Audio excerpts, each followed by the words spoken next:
District reporter Sanghar Mahmud कायम खानी की रिपोर्ट मुताबिक रेडियो पाकिस्तान तरफा मुल्की सतह ते थींदड़ मुशाइरनि जे सिलसिले में अॼु रेडियो पाकिस्तान हैदराबाद जे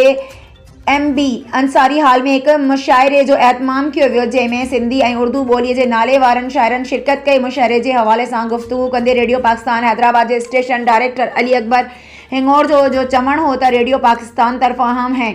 सखन नवाज़ जे उन्वान हेठि सॼे मुल्क में मुशाइरा करण जो सिलसिलो शुरू किया वियो है,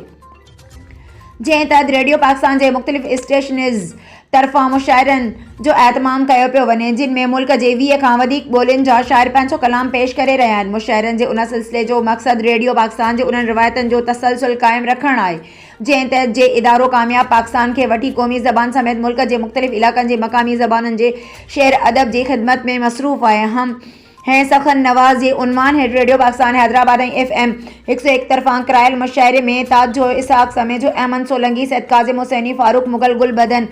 जावेद मिर्जा जावेद फियाज लतीफ़ पीर गुलाम मुजद्दिद राना नाहिद राना अमीन अरबाब जावेद सोज़ हालाई ऐं ॿियनि पंहिंजो कलाम पेश कयो। मुशाइरे जी निज़ामत नसीर मिर्ज़ा कई, जॾहिं त मुशाइरे जा प्रोड्यूसर मोहम्मद आरिफ ऐं ख़ालिद चांडियो हुआ।